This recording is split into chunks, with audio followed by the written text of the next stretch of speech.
नमस्कार, मैं हूं राकेश। आपके, हमारे और भारत की बनने और बढ़ने की कहानी भारत गाथा के तीसरे एपिसोड में आपका स्वागत है। हम एक यात्रा में हैं जो इतिहास के उन लोगों की कहानी ढूंढ रहे हैं जिसके बारे में कभी कभी कुछ सवालें दिमाग में आ जाते हैं, जैसे उन लोग अगर नहीं होते भारत कैसा होता भी या नहीं होता। इस बार कहानी चक्रवर्ती सम्राट अशोक की।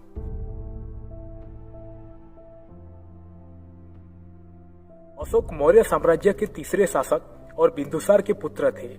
अशोक को मौर्य इतिहास का सबसे क्रूर शासक माना जाता है। सत्ता की लालसा में उसने पूरे भारतवर्ष में अपना शासन फैला लिया था। अशोक के इसी लोभ में जब उसने कलिंग पर आक्रमण किया तो युद्ध के बाद हुई विभत्सा को देखकर उसका हृदय परिवर्तन हो गया। कलिंग युद्ध के बाद अशोक ने बौद्ध धर्म ग्रहण कर लिया, जिसके बाद उसने अहिंसा और धर्म के प्रचार पर ध्यान केंद्रित किया। क्रूर शासक से एक धार्मिक और अहिंसक शासक के रूप में परिवर्तित होने के कारण उसे सम्राट की उपाधि दी जाती है। सम्राट अशोक के अन्य नाम देवानंद एवं प्रियदर्शी थे। इनका जन्म पाटलिपुत्र में 304 ईसा पूर्व में हुआ था। चक्रवर्ती सम्राट अशोक चंद्रगुप्त मौर्य के पोते एवं बिंदुसार के पुत्र थे। इनकी माता का नाम था सुभाद्रगी। इन्होंने छोटी उम्र में ही राजगद्दी संभाल ली थी। माना जाता है कि अशोक का राज्य भारत के सभी राजाओं में सबसे बड़ा था। आज तक भारत का कोई भी राजा इतने बड़े क्षेत्र में राज्य नहीं कर पाया। भारत में चक्रवर्ती सम्राट का नाम सिर्फ अशोक को ही मिला है। अन्य कोई भी राजा को ये सौभाग्य प्राप्त नहीं हुआ। चक्रवर्ती सम्राट का अर्थ होता है सम्राटों के सम्राट। अशोक को सभी राजाओं और सम्राटों में सबसे ऊपर रखा जाता है। मौर्य राजवंश के सम्राट अशोक ने अखंड भारत पर राज किया है। उन्होंने उत्तर में हिंदकुश से लेकर दक्षिण में मैसूर तक और पूरब के बंगाल से लेकर पश्चिम के अफगानिस्तान, ईरान तक अपना राज्य फैला रखा था। सम्राट अशोक का साम्राज्य आज का संपूर्ण भारत, पाकिस्तान, अफगानिस्तान, नेपाल, बांग्लादेश, भूटान और म्यांमार में स्थापित था। ये साम्राज्य तब से लेकर अभी तक का सबसे बड़ा साम्राज्य था। उसको अपने बड़े साम्राज्य के अलावा अपने राज्य में शासन करने में निपुणता एवं बौद्ध धर्म के प्रचार के लिए भी श्रेष्ठ माना जाता है। सम्राट अशोक ने संपूर्ण एशिया में तथा अन्य राज्य के सभी महाद्वीपों में अपना बौद्ध धर्म का प्रचार किया। उसके समय के स्तंभ एवं उन पर लिखे हुए वाक्य और चित्र आज भी हमें भारत के कई शहरों में और वहां की ऐतिहासिक धरोहर में देखने को मिलते हैं। इसलिए सम्राट अशोक के बारे में जानकारी बहुत ही आसानी से मिल जाती है। सम्राट अशोक अपने सरल जीवन शैली एवं शांत स्वभाव का परचम हर जगह लहराते थे। उन्हें भारत के सभी राजाओं में सबसे परोपकारी सम्राट माना गया है। अपने जीवन काल को आगे ले जाते हुए सम्राट अशोक बौद्ध धर्म एवं भगवान गौतम बुद्ध की मानवतावादी शिक्षा से प्रभावित होकर बौद्ध धर्म को अपनाकर उसका प्रचार प्रसार किया था। उन्हीं की स्मृति में उन्होंने कई स्तंभ खड़े कर दिए जो आज भी नेपाल में उनके जन्मस्थल लुम्बिनी में माया देवी मंदिर के पास, सारनाथ, बोधगया, काशीनगर एवं श्रीलंका, थाईलैंड, चीन, इन देशों में आज भी अशोक स्तंभ के रूप में देखे जा सकते हैं। अशोक ने बौद्ध धर्म का प्रचार भारत के अलावा श्रीलंका, अफगानिस्तान, पश्चिमी एशिया, मिस्र तथा यूनान में भी करवाया। अशोक अपने पूरे जीवन में एक भी युद्ध नहीं हारे। सम्राट अशोक के ही समय में 23 विश्वविद्यालयों की स्थापना की गई, जिसमें तक्षशिला, नालंदा, विक्रमशिला, कंधार आदि विश्वविद्यालय प्रमुख थे। इन्हीं विश्वविद्यालयों में विदेश से कई छात्र शिक्षा पाने भारत आते थे। ये विद्यालय उस समय के उत्कृष्ट विश्वविद्यालय थे, जिसमें लाखों छात्र छात्राएं अपने भविष्य को उज्जवल बनाने के लिए शिक्षा ग्रहण की। नालंदा और तक्षशिला अपने समय के सबसे बड़े विद्यालय थे। इसके शिलालेख शुरू करने वाले अशोक पहले सम्राट थे। अशोक बिंदुसार एवं रानी धर्मे के पुत्र थे। बिंदुसार के धर्मे के अलावा 16 पत्नियां और थी। बिंदुसार के अशोक सम्राट के अलावा 100 पुत्र और थे, जिनमें सबसे बड़े थे सुसीम, उसके बाद सम्राट अशोक और उनके बाद थे तिष्य। सिर्फ ये 3 भाई ही हैं बिंदुसार के बेटे जिनके बारे में इतिहास में चर्चा की गई है।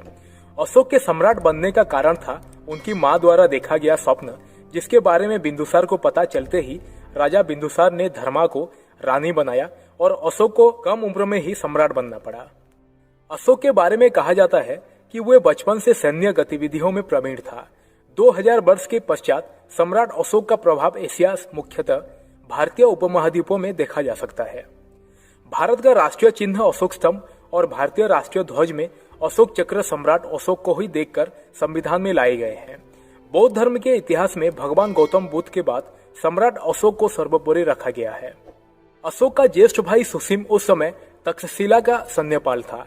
तक्षशिला विश्वविद्यालय में भारत यूनानी मूल के बहुत लोग रहते थे, इससे वो क्षेत्र विद्रोह के लिए सही जगह थी। सुसीम का शासन कमजोर था तो बिंदुसार ने सुसीम को बुलाकर अशोक को तक्षशिला में भेजना चाहा। विद्रोहियों को पता चलते ही कि अशोक आ रहा है, उन्होंने बिना किसी युद्ध के विद्रोह खत्म कर दिया। लेकिन एक बार फिर से विरोध शुरू हुआ अशोक के कार्यकाल में, पर उस समय अशोक एक मजबूत राजा होने और सेना होने के कारण उस विरोध को कुचल दिया गया था। अशोक की इस प्रसिद्धि से उसके भाई सुसीम को सिंहासन न मिलने का खतरा बढ़ गया। उसने सम्राट बिंदुसार को कहकर अशोक को निर्वास में डाल दिया। अशोक कलिंग चला गया, वहां उसे मत्स्य कुमारी कौरवकी से प्यार हो गया। हाल ही में मिले साक्ष्यों से अनुसार बाद में अशोक ने उसे तीसरी या दूसरी रानी बनाया था। इसी बीच उज्जैन में विद्रोह हो गया। अशोक को सम्राट बिंदुसार ने निर्वासन से बुलाकर विद्रोह को दबाने के लिए भेज दिया। हालांकि उसके सेनापतियों ने विद्रोह को दबा दिया, पर उसकी पहचान गुप्त रखी गई, क्योंकि मौर्य द्वारा फैलाए गए गुप्तचर जाल से उसके बारे में पता चलने के बाद उसके भाई सुसीम द्वारा उसे मरवाए जाने का भय था। वो बौद्ध सन्यासियों के साथ रहा था।